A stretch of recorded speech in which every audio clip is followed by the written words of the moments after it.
Ladies and gentlemen, members of the clergy, distinguished guests, selectmen of the town of North Andover, and all our veterans, good morning.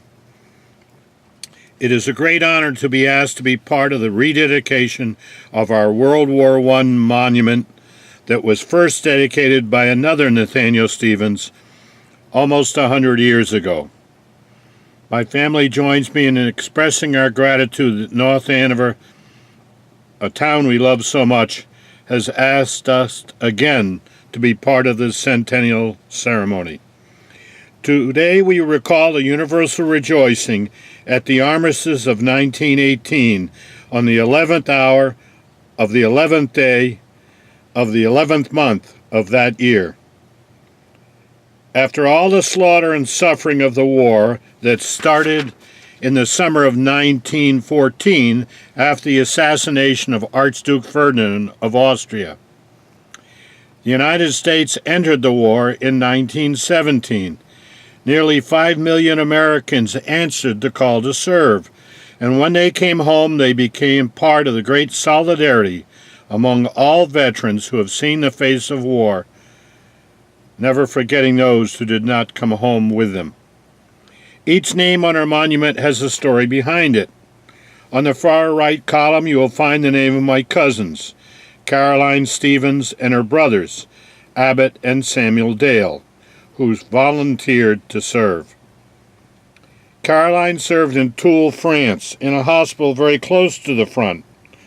Toul was an ancient city with a great medieval cathedral. By 1918, Toul was a medical hub for the U.S. Army, with evacuation hospitals, base hospitals, neurological, gas, and contagious disease units.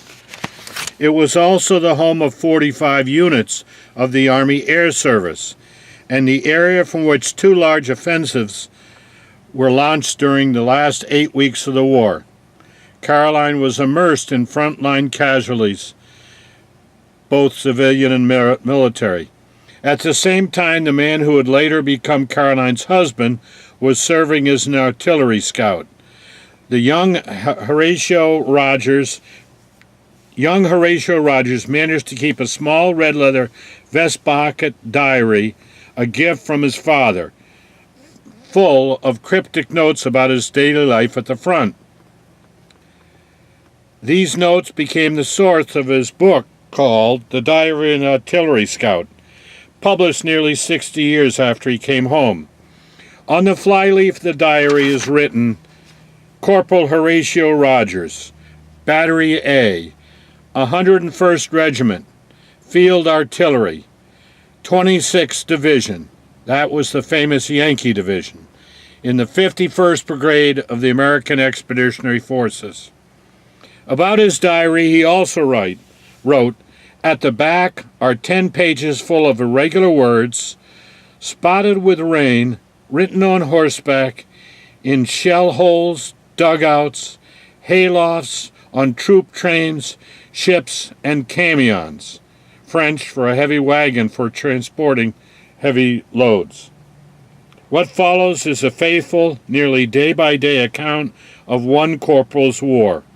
The guns, the trenches, the marches, the rain, the mud, the lice called cooties, and the rats. For each chapter heading in his book, Horatio reproduces his diary's scribbled titles.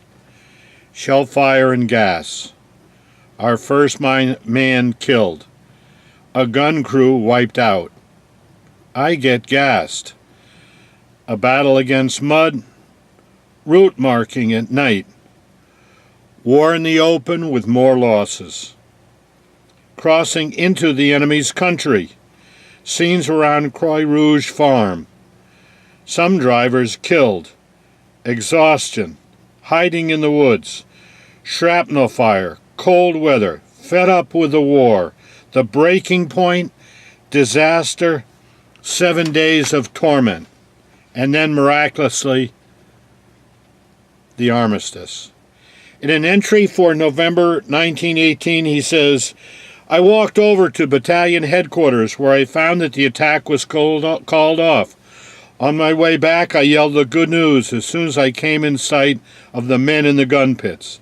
The cannoneers swarmed out and danced around, yelling with joy. On November 11th, Ritchie was at the switchboard when a call came through from battalion headquarters to suspend fire at 10:59 a.m. as an armistice was to go into effect at 11. At 11 o'clock sharp, all sounds of firing stopped. A few minutes later, we heard church bells ringing at Verdun. At last, along the front, not guns, but church bells were heard. Some months later, Horatio Rogers came home on a troop ship, with bands playing and all the whistles in Boston Harbor screeching.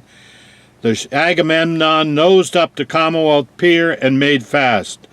Through all the tumult of cheering and bands, I thought of the windrows of American dead in the wheat fields of the Croix Rouge farm, and I thought of their families back home. And then it was over. 2 weeks later, we had a parade down Commonwealth Avenue, and 4 days after that, we were mustered out of the service. I turned away from the adjutant's office with my discharge papers in my hand and found my father standing in the road behind me. Horatio Rogers resumed his interrupted education, becoming a physician. He and Caroline Stevens married. Horatio started his medical practice. They returned to North Andover, where they lived out their lives in a town beloved by both of them.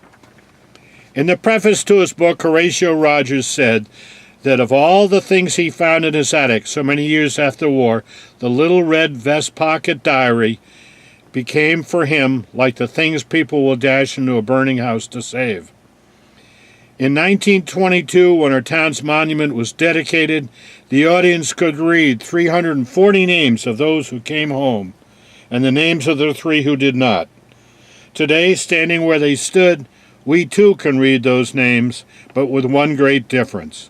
The audience then was reading not just names of historical interest, but their own names. They who served are gone now, but once they were young, and they were ours, and today we salute them. Ladies and gentlemen, thank you very much.